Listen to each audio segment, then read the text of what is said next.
A esa hora en que el sol aún no calienta y el viento arrastra cenizas de la noche anterior, Beatriz ya estaba despierta. Siempre era la primera en cruzar la calle principal de Vallecitos, un pueblo polvoriento en la frontera de Nuevo México, para barrer los restos del salún. Nadie saludaba a Beatriz, nadie preguntaba por ella, pero si algún forastero escuchaba el rechinar de la escoba al amanecer, ese era el sonido de una mujer que no dejó de trabajar ni el día que su padre murió. Dicen que cada pueblo tiene un alma silenciosa. En Vallecitos era ella.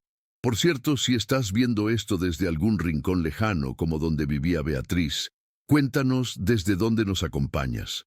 A veces los pequeños gestos, como escribir un comentario o regalar un me gusta, son las cosas que más nos sostienen, igual que lo fue ese niño para ella. Beatriz no recordaba la última vez que alguien la miró a los ojos sin pedirle otra ronda o dejarle una moneda en la mano sin decir gracias. Llevaba 15 años, limpiando el salón El Chacal, un lugar con olor a tabaco viejo, ecos de risas sucias y suelo pegajoso de tantas madrugadas sin respeto. Su rincón era una colchoneta detrás de la cocina, separada del mundo por un telón raído.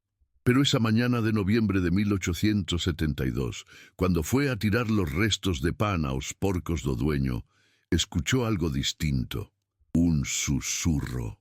Al mover unas cajas, encontró a un niño encogido, con los pies morados de frío y la cara sucia de lágrimas secas.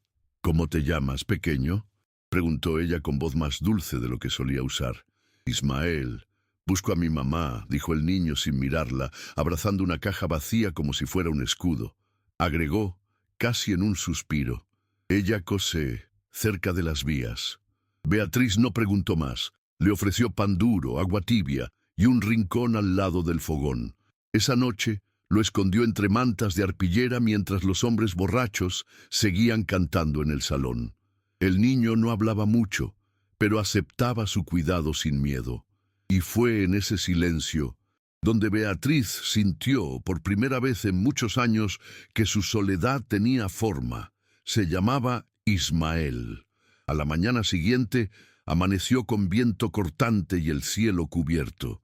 Beatriz enrolló a Ismael en una manta gruesa y lo dejó durmiendo con un trozo de pan al lado, antes de salir a limpiar los escalones del salón. Era necesario actuar con discreción. Si alguno de los hombres del bar lo veía allí, lo expulsarían sin dudar. Ella conocía los rumores que corrían sobre ella, que hablaba sola, que una vez envenenó a un hombre con un té equivocado, que llevaba un demonio en la sangre por nunca haberse casado. Pero Beatriz había aprendido a ignorar las habladurías. Cerraba el rostro, bajaba los ojos y barría en silencio. Era su forma de sobrevivir. Aún así, esa mañana sentía algo distinto en el pecho, un calor extraño, la sensación de que, por fin, alguien la había visto. Mientras limpiaba la serrín sucia con vómito cerca del mostrador, escuchó risas apagadas. Dos mujeres, las hijas del carnicero, susurraban cerca de la entrada mirándola. «Dicen que Beatriz escondió a un huérfano para pedir caridad», susurró una. «Va a acabar expulsada como su madre». Beatriz endureció la espalda, como si una flecha le hubiera atravesado los omóplatos.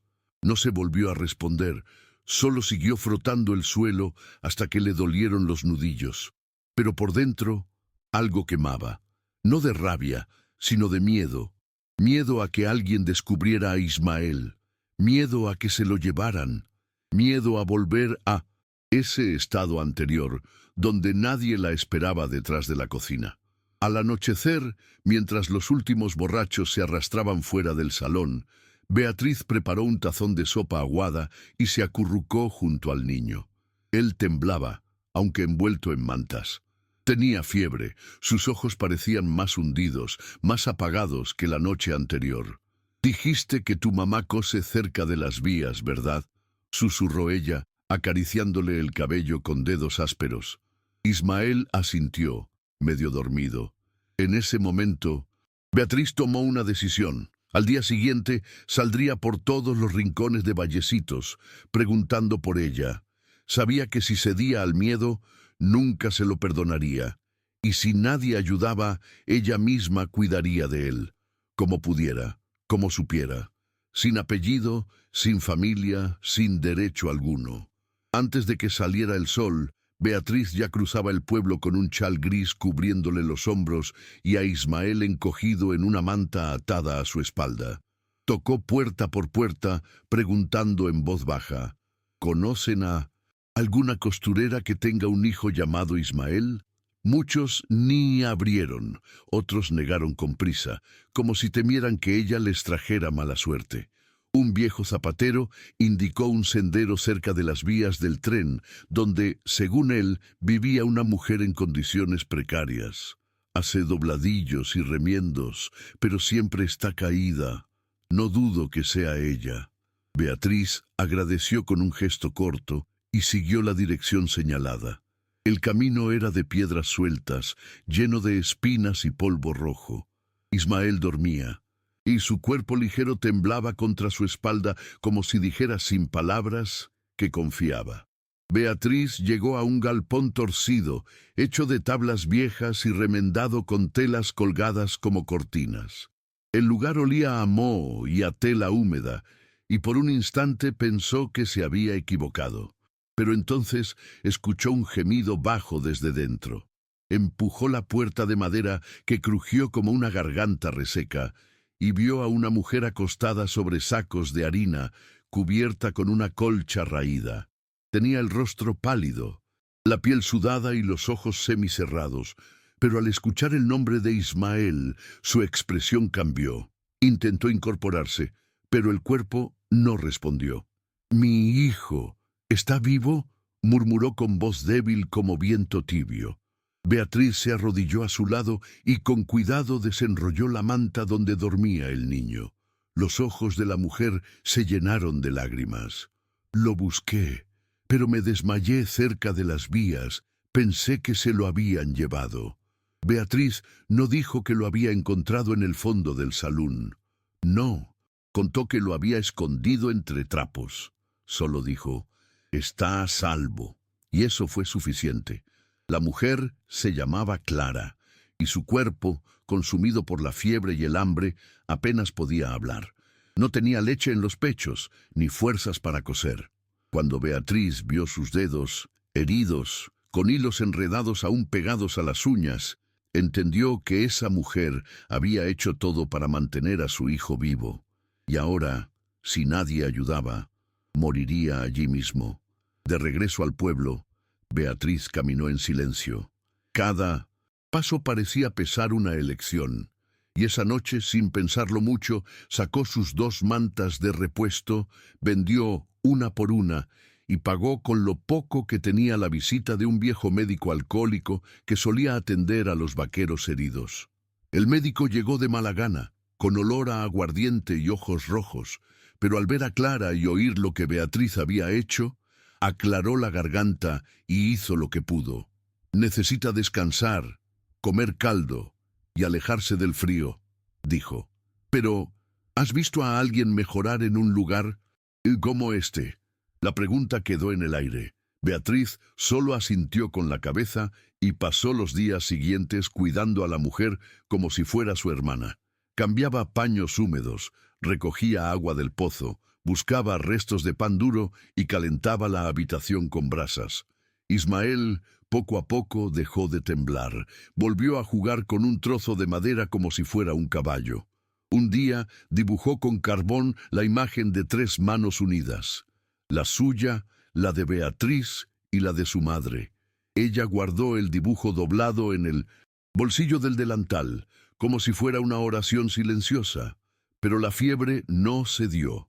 Clara empeoró al 5.º día. Sus palabras se volvieron suspiros y sus ojos velos. Cuando sintió que el final se acercaba, llamó a Beatriz con un gesto casi imperceptible. «¿Prometes que no lo dejarás?», susurró. «Él necesita a alguien, y yo ya no puedo más». Beatriz sostuvo su mano y no respondió. Solo la miró a los ojos, con firmeza. No hubo flores, ni cruz, ni cura el día que Clara partió. Solo la brisa, atravesando la rendija de la pared, llevándose el último suspiro. Beatriz cavó un hoyo al lado de un árbol delgado, y allí enterró a Clara con el único vestido limpio que quedaba. Luego volvió a casa con Ismael aferrado a su falda, sin decir palabra. A la mañana siguiente, el pueblo ya lo sabía. No hacía falta decir nada. Los ojos de los demás hablaban por sí solos. Cuando Beatriz cruzó la plaza con Ismael al lado, tomando su mano, el carnicero detuvo el corte de carne por un segundo. La esposa del herrero susurró algo a la vecina que frunció los labios con asco. Ahora dice que es madre, escuchó alguien murmurar a sus espaldas. Pero Beatriz no respondió, ni giró el rostro. Era como si cada palabra en su contra simplemente resbalara. Estaba demasiado ocupada comprando un pan pequeño con las últimas monedas que tenía, distraída con la manera en que Ismael apretaba sus dedos como si supiera que el mundo podía ser cruel, pero que allí, en esa mano, aún había refugio. No fue fácil convencer a la escuela. La profesora, una mujer rígida con moño apretado, llamada señorita Madero, miró con desconfianza la ropa del niño y las callosidades en las manos de Beatriz. ¿Este niño tiene apellido? ¿Certificado de nacimiento? ¿Algún tutor legal?, preguntó. Beatriz tragó saliva. Solo dijo, tiene hambre de aprender, y eso es lo único que importa. Hubo un silencio. Luego, la profesora miró a Ismael y vio en sus ojos una extraña madurez, una sombra de abandono mezclada con esperanza. Finalmente suspiró. Puede empezar mañana, pero traiga lápices y que se bañe. Beatriz agradeció con un gesto y salió con el corazón apretado, ya calculando cómo pediría a la dueña de la posada usar un balde de agua extra esa noche. Ismael, por su parte, parecía adaptarse como quien vuelve a casa. Empezó a despertarse temprano. Ayudaba a Beatriz a limpiar, barría el suelo con una escoba más grande que él y cantaba bajito las canciones que recordaba de su madre. Por la noche, compartían un pan y un caldo ligero mientras él intentaba escribir su nombre con carbón sobre papel de envolver. Cuando equivocaba una letra, fruncía el ceño como un viejo preocupado. Y Beatriz sonreía, como quien descubre una alegría antigua dentro del pecho. A veces lo miraba dormir y se preguntaba en silencio, ¿cómo era posible amar tanto a alguien que no salió de su vientre? Pero nunca lo dijo en voz alta. No hacía falta. El tiempo pasó, y el pueblo siguió indiferente. Nadie ofreció ayuda, ni tuvo un gesto de bondad, pero tampoco se lo impidieron, y eso ya era algo. Algunas noches, Beatriz caminaba con Ismael hasta el borde de las vías y se sentaban allí mirando los vagones vacíos pasar bajo el cielo naranja. ¿A dónde irán?, preguntaba el niño. «A donde quieran», respondía ella. Y dentro de esa respuesta había algo más. Una promesa muda, como si dijera, «Tú también llegarás, niño. Aunque el mundo intente olvidarte, aunque la vida te arañe, dicen que en el viejo oeste, quien siembra silencio cose resistencia». Y tal vez eso era lo que Beatriz hacía todos los días, sembrar lo que nadie veía, para que un día alguien creciera lo suficientemente fuerte para recordar. Aquella mañana de sábado, cuando el sol aún dormía detrás de las colinas y los gallos cantaban para nadie, Beatriz despertó con un ruido extraño. Alguien golpeaba la puerta de madera que separaba la cocina de su cuarto. No era común recibir visitas, mucho menos a esa hora. Se puso el chal con prisa y caminó hacia la puerta. Al abrir, se encontró con el sheriff Mateo, un hombre grande, de barba tupida y ojos que no sabían sonreír. A su lado, la dueña del salón, con los brazos cruzados y la cara arrugada de disgusto. «Necesitamos hablar, Beatriz», dijo el sheriff. «Recibimos una denuncia». Ella no preguntó de dónde venía ni quién la hizo. Ya lo sabía. Y también sabía que, en el fondo, esa conversación era solo otra forma de recordar quién mandaba en ese lugar. El niño, dicen que no es tuyo, que lo tomaste sin consentimiento, que puedes estar usándolo para conmover a la gente, explicó el sheriff sin mirarla directamente. La mujer del salón completó con voz aguda. No es justo con los otros niños. Ella nunca tuvo hijos. De repente aparece con un niño y quiere parecer santa. Beatriz quedó en silencio. Ni una palabra. Solo los miró como quien observa una tormenta formarse en el horizonte. Y entonces, con voz baja y firme, respondió: «No pedí que me quisieran, solo pedí que me dejaran en paz. El niño no es mío por papel ni por sangre, pero es mío por elección, y nadie más lo quiso». El sheriff respiró profundo. La mujer bufó, y el silencio cayó como polvo sobre la madera. En los días siguientes, las miradas aumentaron. Ismael empezó a ser evitado por algunos niños, y Beatriz tuvo que sacar su nombre de la lista de ayuda de la parroquia. Nadie la saludaba más en la calle, pero ella ya conocía ese tipo de soledad. Lo que no conocía era la presencia del niño en su rutina, la forma en que acomodaba la almohada antes de dormir, cómo dibujaba pequeñas historias en el suelo con carbón, o cómo, a veces, sonreía en medio de la nada, como quien recuerda algo bueno. Eso era a lo que Beatriz se aferraba, no a las miradas ni a los rumores, sino a la risa de Ismael al ver un caballo resbalar en el barro, o a la forma en que decía «gracias», aunque ella solo le diera una corteza de pan. Una tarde, al buscar leña detrás de la bodega, Beatriz encontró al viejo Joaquín, un carpintero jubilado que rara vez hablaba con alguien. La observó un rato antes de decir: «¿Te acuerdas de mi hermana? Ella también crió a un hijo que no era suyo. Mucha gente habló, pero ese niño se hizo doctor». Beatriz sonrió por primera vez en días. «No quiero que él sea nada, solo quiero que sepa que es amado», respondió. Joaquín asintió y se alejó, pero a la mañana siguiente apareció con una pequeña silla hecha a mano, a medida para Ismael. «Para que estudie bien. Nadie aprende encorvado. En el suelo». Fue el primer gesto sincero de alguien que no esperaba nada a cambio.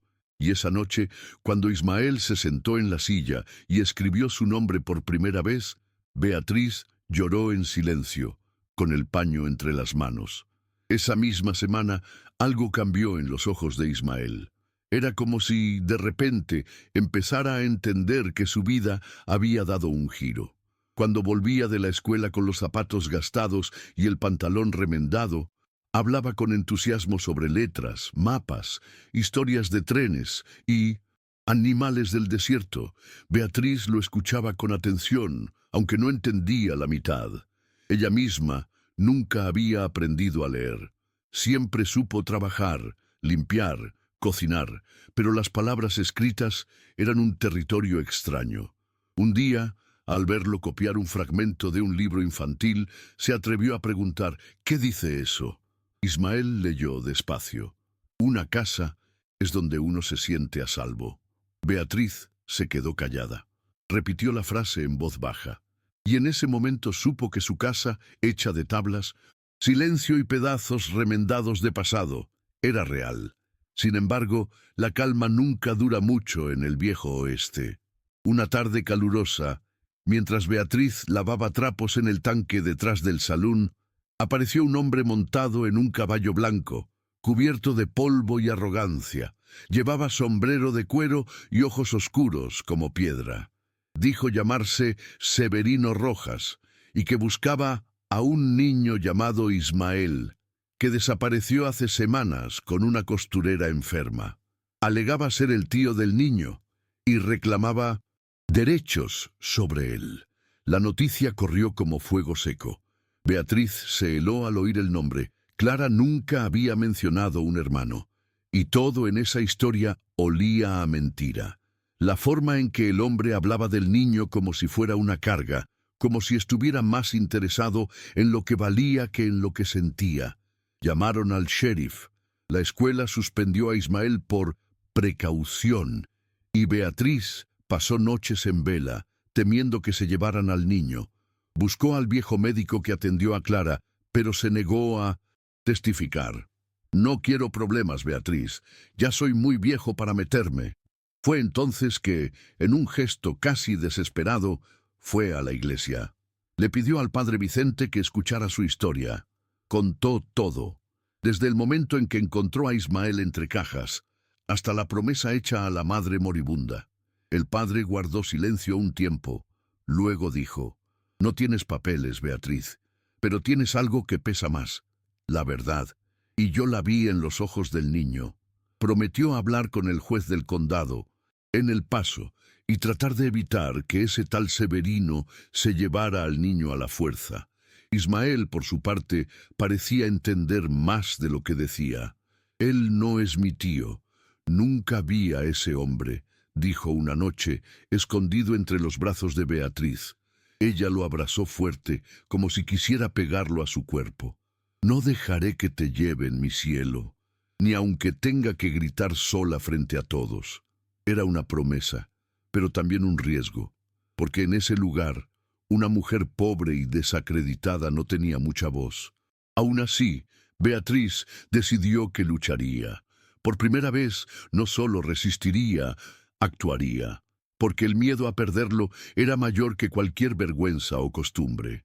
El juez llegó una semana después, viniendo de El Paso, en una diligencia cubierta de polvo y escoltado por 2 ayudantes. Era un hombre pequeño, de voz pausada, que caminaba con un bastón ornamentado como queriendo compensar su estatura con autoridad. Se reunió con el sheriff, el padre, y luego llamó a Beatriz e Ismael para escucharlos. Se sentaron en una pequeña oficina improvisada en la alcaldía, donde el aire olía a papel viejo y tinta seca. «¿Usted afirma que la madre del niño falleció y le confió la tutela?», preguntó el juez, sin levantar la vista de los documentos. Beatriz respondió con un casi susurro que sí. El juez levantó la ceja. «¿Y tiene alguna prueba de ello?». Beatriz sacó del bolsillo el dibujo de carbón hecho por Ismael, las 3 manos unidas, y lo puso sobre la mesa. «Es todo lo que tenemos, pero es verdad». Loma. El juez guardó silencio un tiempo. Luego miró a Ismael. «¿Quieres quedarte con esta mujer?». El niño asintió, firme. «Ella me dio pan, manta y escuchó mi miedo», respondió. La frase dicha así, sin adornos, cortó el ambiente como un cuchillo caliente. El juez se reclinó, entrecerró los ojos y dijo: «Si el tal Severino Rojas no presenta documentos ni testigos que comprueben el parentesco antes del mediodía de mañana, consideraré esta unión legítima, aunque no haya registro formal». Fue como si el aire volviera a los pulmones de Beatriz. No sabía si era una victoria o solo un aplazamiento, pero sintió que había dado un paso, un gesto, un coraje que no se suele ver en mujeres como ella. En el desierto dicen que hasta una sombra puede servir de refugio, y quizás en ese instante el juez vio en ella algo más que polvo. Severino apareció al día siguiente, furioso. Golpeó la puerta de la comisaría con gritos y amenazas, pero no tenía nada más que su boca. Ningún papel, ninguna fotografía, ningún testigo. El juez solo lo escuchó, se rascó la barba y declaró: «Sin pruebas, el niño queda con quien lo cuidó cuando nadie más quiso. Eso es justicia». El forastero se fue escupiendo al suelo y maldiciendo, pero nadie lo siguió. Poco a poco, hasta los más chismosos empezaron a callar frente a Beatriz. No era respeto todavía, era otra cosa, una pausa, como si todos esperaran para ver qué pasaría luego. Y lo que pasó fue simple. La vida siguió. Ismael volvió a la escuela, Beatriz al salón. Pero había algo diferente en el aire, como si por primera vez ese lugar supiera que ella era más que una sombra barriendo el suelo. La semana siguiente, Joaquín construyó una pequeña estantería con tablas recicladas y la dejó en la puerta de la cocina sin decir palabra, para guardar sus cuadernos, explicó luego. La hija de la florista, que nunca había hablado con Beatriz, empezó a dejar notas con poemas infantiles garabateados. para que Ismael practique la lectura, decía. Y el padre, discretamente, mencionó el nombre de Beatriz en una misa, agradeciendo a las almas silenciosas que acogen a los olvidados. Ella no lloró ni sonrió, solo limpió sus manos en el delantal y volvió al trabajo. Pero esa noche, cuando Ismael la llamó mamá, por primera vez, sin que nadie se lo enseñara, Beatriz cerró los ojos por un instante largo y entendió. Eso era la respuesta. No necesitaba nada más. Con el tiempo, la relación entre ellos se fue cosiendo como una tela remendada con paciencia. Había días en que Ismael se acurrucaba en un rincón y decía extrañar el olor de su madre. Beatriz no lo contradecía. Se sentaba a su lado, en silencio, y lo dejaba llorar. A veces contaba una historia inventada, de esas que mezclan sueños y recuerdos, sobre una mujer que cosía estrellas en la ropa de los niños para que nunca se perdieran en la oscuridad. Ismael escuchaba atento y cuando la historia terminaba siempre pedía, «Cuéntala otra vez». Beatriz la contaba, 2, 3 veces, porque sabía que ciertos dolores solo se calman cuando son acogidos. Ella misma aún soñaba con su padre, con la época en que no cargaba culpa ni cansancio, pero ahora tenía a alguien a quien proteger, y eso bastaba para que cada mañana tuviera sentido. A finales de febrero, la escuela organizó una pequeña presentación en el patio, abierta a los padres. Ismael participaría recitando algunos versos junto a otros compañeros. Beatriz nunca había ido a un evento público sin estar sirviendo comida o limpiando el suelo. Se sentía fuera de lugar, pero compró un pañuelo nuevo y lavó su única falda buena. Se sentó al fondo, escondida entre cajas de madera. Cuando Ismael subió al pequeño escenario de madera y comenzó a declamar, con voz temblorosa pero firme, un poema sobre raíces y caminos, Beatriz sintió algo subir por su pecho como una ola tibia. Nadie la miró directamente, nadie la llamó por su nombre, pero al final, cuando el niño terminó y hizo una ligera reverencia, volteó el rostro, encontró sus ojos entre la multitud y sonrió, y esa sonrisa lo decía todo. Ella era el suelo firme de ese camino. Al salir, una de las madres que siempre pasaba por Beatriz, sin siquiera saludarla, se acercó y dijo, «Tu hijo habla bonito, parece que tiene luz en los ojos». Fue la primera vez que alguien llamó hijo suyo frente a ella. Beatriz solo sonrió, discreta, y agradeció con un gesto.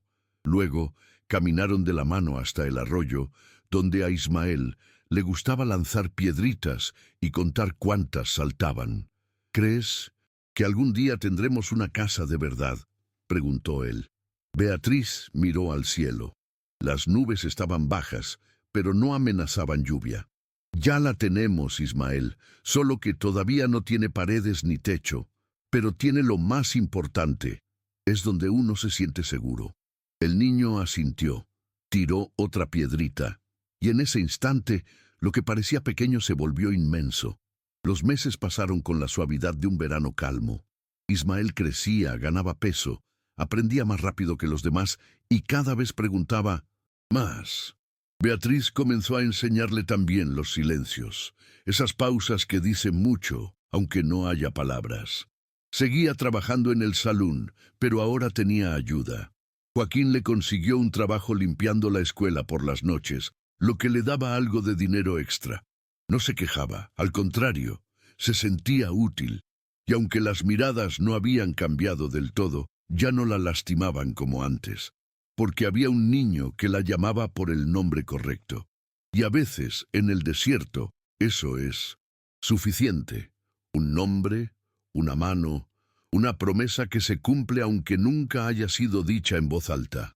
Fue en una noche de septiembre, cuando los grillos cantaban más fuerte que los borrachos del salón, que Ismael se despertó asustado, con el rostro sudado y los ojos abiertos de par en par. «Soñé que te perdía, mamá», dijo, acurrucado a los pies del colchón. Beatriz se sentó a su lado, le tiró la manta hasta el cuello y respondió suavemente, Las madres que eligen ser madres no desaparecen. Se quedan hasta el final, aunque no se las vea. Él la abrazó fuerte, como para comprobar que era real. Y allí, en ese calor entre brazos y silencio, ambos se permitieron sentir lo que ya sabían, que ese vínculo hecho sin sangre era más resistente que muchos de sangre pura. Era raíz, no rama, era suelo, no sombra. A la mañana siguiente, Beatriz decidió que era hora de formalizar lo que ya vivían. Fue a la alcaldía con el corazón temblando en las manos. Pidió información sobre cómo registrar la tutela legal de Ismael. Se rieron de ella, claro. No tienes papeles, ni familia, ni apellido. ¿Y quieres adoptar?, dijo el funcionario con voz nasal. Pero luego, al ver la firmeza en sus ojos, terminó orientándola. Vas a necesitar testigos, una solicitud formal, alguien que certifique la convivencia con el niño. Era difícil, lento, pero posible. Y eso bastaba. De regreso, Beatriz se cruzó con el padre Vicente, que al saber de la iniciativa respondió con una frase corta. Si existe justicia. Empieza así. Joaquín fue el primero en ofrecerse como testigo. Luego, la profesora señorita Madero, antes tan distante, escribió una carta de puño y letra diciendo que Ismael tenía en la mirada la seguridad de quien sabe que es amado. Poco a poco, otras personas también se sumaron. La florista, el viejo médico, incluso un vaquero al que Beatriz había ayudado tras un accidente con un caballo. Todos confirmaron lo que ya era visible. Beatriz era la única figura estable, cuidadora y presente en la vida de Ismael. Cuando entregaron la solicitud en el registro civil de El Paso, los dedos de Beatriz temblaban como los de quien sostiene una vela al viento. Pero en el fondo, ya sabía que eso solo formalizaba algo que el corazón había firmado hace tiempo. Mientras esperaban la respuesta de la justicia, Beatriz e Ismael siguieron viviendo como siempre, simples, firmes, invisibles para muchos, pero completos por dentro. Las noches traían historias inventadas, los días empezaban con tareas compartidas y el salón, antes escenario de ruido y desprecio, se volvió solo un fondo para algo mucho mayor. Había en ellos una nueva tranquilidad, una especie de confianza de que, aunque todo se derrumbara, ya habían vivido suficiente juntos para no sentirse solos jamás. En el desierto dicen que el tiempo no perdona a nadie, pero también dicen que quien siembra afecto con silencio cose raíces que ni el viento más fuerte arranca. La respuesta oficial llegó en un sobre marrón, entregado por un mensajero que ni siquiera tocó la puerta. Solo dejó el papel doblado sobre la mesa de la alcaldía. Beatriz fue llamada a presentarse 2 días después, junto con el niño. Se puso su mejor ropa, la misma de la presentación escolar, y peinó a Ismael con esmero, aunque el remolino de su cabello nunca colaboraba. El juez era otro, más joven, con ojos atentos y voz firme. Leyó en voz alta el resultado, considerando los testimonios presentados, la convivencia continua y el interés del niño. Se reconoce la tutela legal de Ismael Ramírez a favor de la señora Beatriz Molina. Al oír su apellido junto al nombre del niño, Beatriz no lloró, ni sonrió. Solo cerró los ojos por un segundo, como guardando una oración en el pecho. Ismael sostuvo firme su mano a la salida. Caminaron en silencio por las calles de El Paso, con los pies adoloridos y el corazón ligero. Se detuvieron frente a un puesto de dulces. Beatriz le compró un trozo de rapadura con las monedas que había guardado por semanas. Hoy es día de fiesta, dijo, y cuando él preguntó por qué, ella respondió, porque ahora lo que sentíamos tiene papel. No entendió bien, pero mordió el dulce y sonrió con los ojos. Volvieron a casa en diligencia, sacudiéndose por el camino seco, y por primera vez Beatriz miró por la ventana y sintió que ese mundo, aunque duro y lleno de piedras, ahora tenía un lugar que podía llamar suyo. Al llegar a Vallecitos, Joaquín los esperaba con una silla nueva. Va a crecer, ya necesita más espacio para las piernas, dijo, entregando el regalo con una sonrisa torcida. La profesora pasó al final de la tarde con un libro de cuentos y un marcador hecho a mano. Hasta el padre Vicente apareció, trayendo una planta de frijol en una maceta pequeña. «Plántalo, crece rápido y fuerte, como ciertas relaciones humanas», dijo. Beatriz agradeció cada gesto con un gesto corto, sin grandes palabras. Pero esa noche, al cerrar la puerta y ver a Ismael dormir con la cabeza apoyada en la silla, Nueva lloró en silencio, no de tristeza, sino de gratitud, como quien finalmente entiende que hay formas de ser amado, incluso cuando se ha vivido olvidado tanto tiempo. Los días siguientes fueron comunes: trapos para lavar, sopa para cocinar, zapatos para remendar, pero algo en la rutina había cambiado. Beatriz empezó a andar con la barbilla más alta y Ismael ya no andaba pegado a su pierna. Ahora iba 2 pasos adelante, como quien comienza a trillar su propio camino, pero aún mira hacia atrás para asegurarse de que ella está allí. Y estaba, siempre estaría. Una vez, al escuchar a una vecina comentar, ahora cree que es madre de verdad, Beatriz no respondió, pero al doblar la esquina con Ismael, comentó en voz baja: «Ser madre no es lo que dicen, es lo que hacemos en la oscuridad, cuando nadie ve». El niño solo apretó su mano, y en ese apretón cabía todo: gratitud, amor, promesa y raíz. Al comenzar el invierno, Beatriz comenzó a sentir un cansancio diferente. No era el peso del cuerpo, era otro, más profundo. Se despertaba con dolores en las articulaciones, la vista más turbia, el cuerpo pidiendo pausas. Pero no le decía nada a Ismael, no quería preocuparlo. Seguía limpiando el salón, preparando la comida, ayudando con las tareas escolares. Pero por la noche, al acostarse, pensaba en el futuro. ¿En qué sería de él cuando ella ya no estuviera?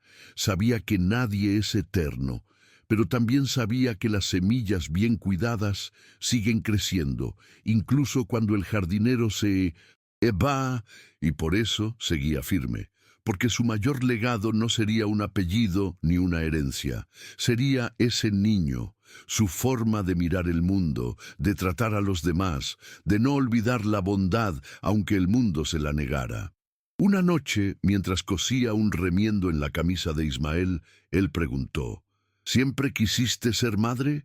Beatriz tardó en responder, no porque no supiera, sino porque esa pregunta removía un tiempo olvidado. «Pensaba que no podía», dijo.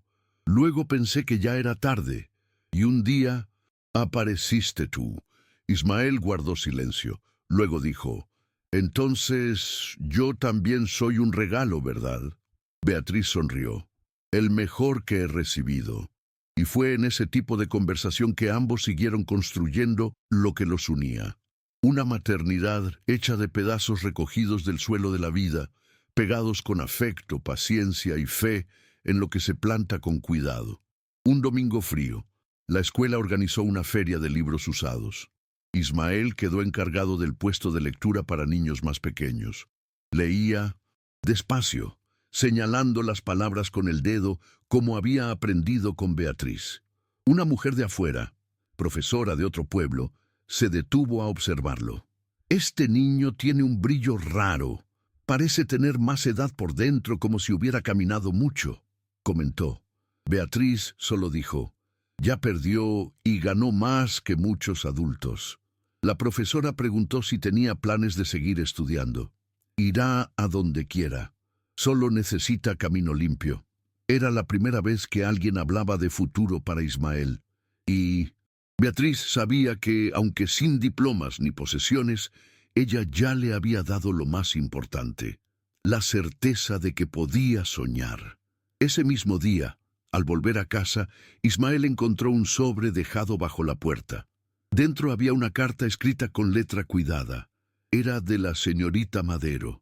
Decía que se retiraba y quería donar sus libros a Ismael, porque nunca vi a un alumno tan atento al alma de las palabras, decía la carta.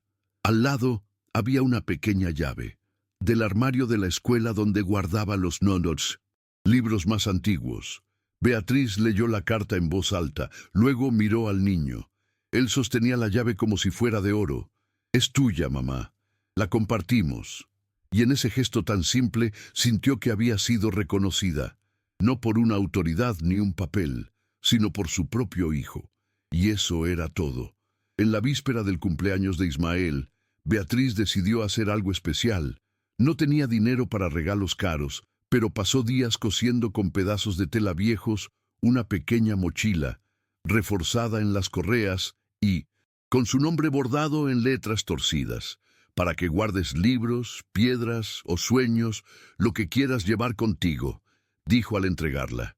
Ismael abrazó la mochila con fuerza, como si fuera un tesoro.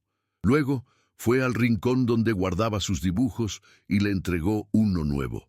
Él y Beatriz sentados bajo un árbol con la frase «La familia que elijo todos los días». Ella pegó el dibujo en la pared con un clavo torcido justo encima del colchón. Era el lugar más importante de la casa. El día siguiente amaneció con cielo limpio y aire frío.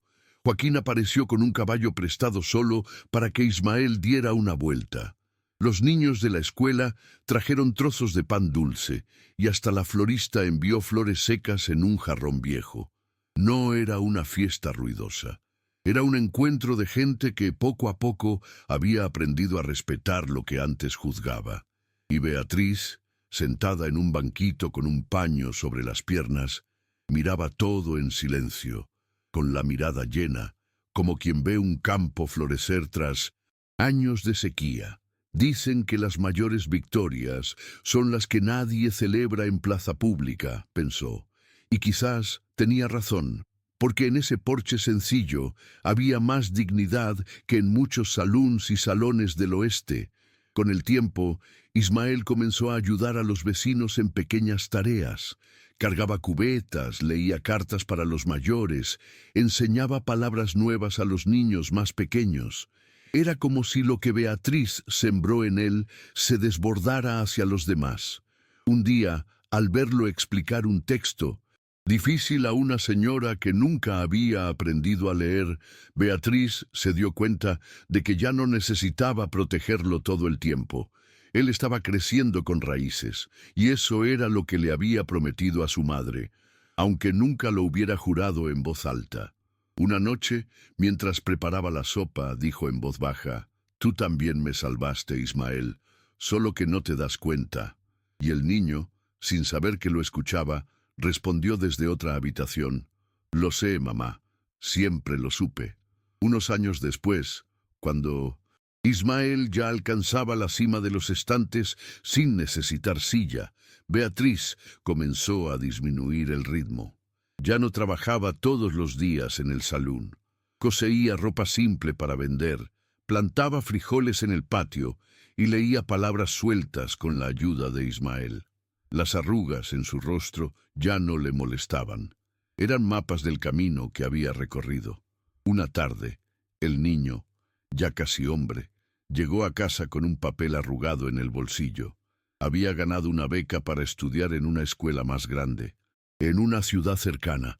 Beatriz sostuvo el papel, leyó cada línea en voz alta y luego se lo devolvió. Para eso sirven los brazos abiertos, para que un día dejen volar. La noticia de la beca se esparció por el pueblo como polvo al viento. Algunos se sorprendieron, otros fingieron no oír, pero muchos, en silencio, alentaron. Joaquín apretó la mano de Ismael con fuerza y dijo, «Ahora irás donde ni mi martillo llegó». La profesora mandó un cuaderno nuevo con tapa de cuero. El padre hizo una oración especial por él, y Beatriz solo empezó a guardar la ropa de su hijo con más cuidado, doblando cada pieza como si doblara parte de sí misma. La partida sería en 2 semanas, y sabía que no podía mostrar tristeza. La alegría de él era mayor, también era suya, aunque, por dentro, su corazón se partiera en dos pedazos que aprenderían a latir a distancia. La última noche antes de la partida, se sentaron juntos al borde del arroyo, el mismo donde antes tiraban piedras y contaban los saltos. Ahora estaban en silencio. El niño ya hombre, con los pies firmes en la tierra, y la mujer que lo acogió cuando nadie lo quiso. ¿Tienes miedo de que te olvide?, preguntó él rompiendo el silencio. Beatriz tardó en responder. Luego dijo, «No, solo tengo miedo de que el mundo no sepa el valor que tienes». Él la miró con ternura y respondió, «El mundo lo sabrá, porque te llevo conmigo». No necesitaban decir nada más. El viento sopló suave, las aguas siguieron su curso y allí quedó grabada una promesa que ningún tiempo rompería. A la mañana siguiente, la diligencia partió con Ismael sentado junto a la ventana, saludando con la mano izquierda y sosteniendo la mochila cosida con la derecha. Beatriz no corrió tras la carreta, no lloró en voz alta, no se desplomó, solo se quedó allí, de pie, en medio de la calle, hasta que el polvo se asentó. Volvió a casa, barrió el suelo como siempre hacía. Luego se sentó en la silla del hijo y miró la pared donde aún colgaba el dibujo antiguo. 3 manos unidas. Tocó el marco improvisado con la punta de los dedos y se dijo a sí misma, «Cumplí», porque sabía que le había dado todo lo que podía, y eso era más de lo que muchos darían jamás. Los días siguientes fueron silenciosos, pero no vacíos. Beatriz seguía cosiendo, recogiendo frijoles, intercambiando palabras con los vecinos que, poco a poco, empezaron a tratarla con naturalidad. Ya no era la mujer rara que barría el salón, era la mamá de Ismael. Y eso, para ella, era un nombre completo. Recibía cartas una vez al mes, escritas con letra bonita, contaban sobre clases, amigos, libros y nostalgia. En todas había una línea repetida, «Te llevo conmigo». Beatriz las leía en voz alta, con una sonrisa discreta, y luego guardaba los sobres en una caja junto a la cama. Era su nueva colección de recuerdos, más valiosa que cualquier oro.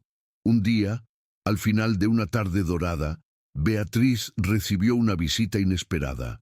Era un joven alto, con los ojos de Ismael y un cuaderno de anotaciones en las manos.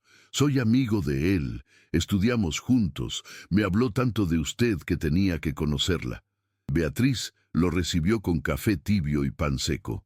El joven pasó horas allí, escuchando sus historias, anotando detalles, dibujando el plano de la casa, los rostros de los vecinos, hasta la silla hecha por Joaquín. Antes de partir dijo, «Ismael quiere escribir un libro, y dice que la primera página comienza aquí».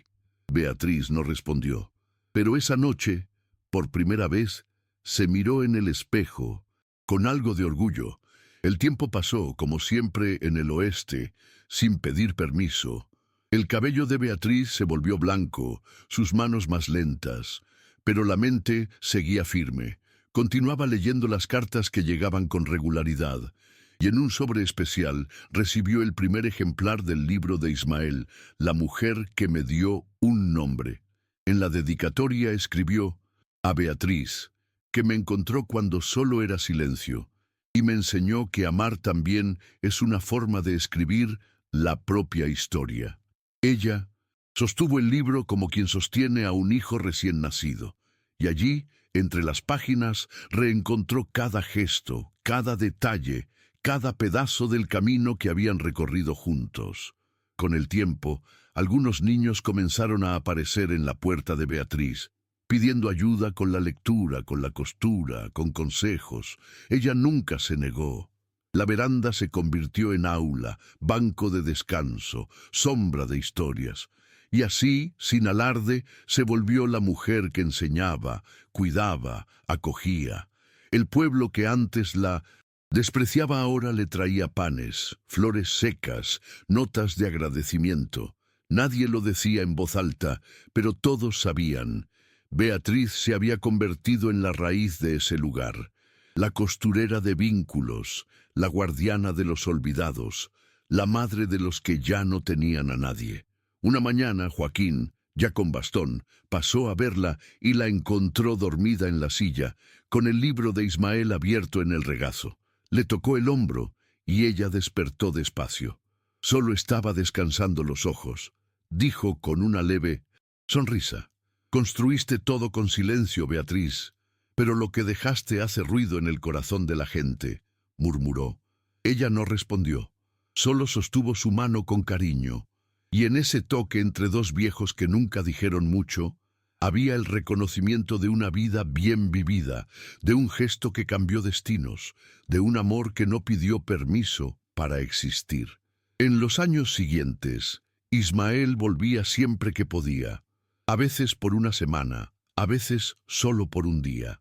Cada vez que llegaba, Beatriz preparaba sopa, arreglaba el cuarto, colgaba una sábana nueva, y cada vez que se iba le daba algo hecho a mano, un pañuelo, una frase bordada, un dibujo antiguo, para que nunca se olvide de dónde viene, decía, y él respondía siempre igual: «No olvido, porque tú eres mi comienzo». Beatriz partió una tarde silenciosa, sin dolor, sin alarde. La encontraron sentada en la silla de siempre, con una carta de Ismael en las manos y el corazón sereno. El velorio fue simple, pero lleno. Niños que ahora eran adultos vinieron a agradecer. Ismael llegó de noche y pasó horas en silencio junto al cuerpo, sosteniendo su mano como hacía de niño. «Me hiciste todo lo que soy», susurró, y el viento pareció escuchar. Años después, la casa de Beatriz se convirtió en pequeña biblioteca y escuela comunitaria. En la entrada, una placa de madera escrita a mano decía: «Aquí vivió Beatriz Molina, una mujer humilde que ayudó a un niño perdido y encontró la familia que nunca tuvo». Y así es como se la recuerda hasta hoy, no por títulos ni por riqueza, sino por haber abierto los brazos cuando nadie más lo hizo, y por eso su vida cambió para siempre.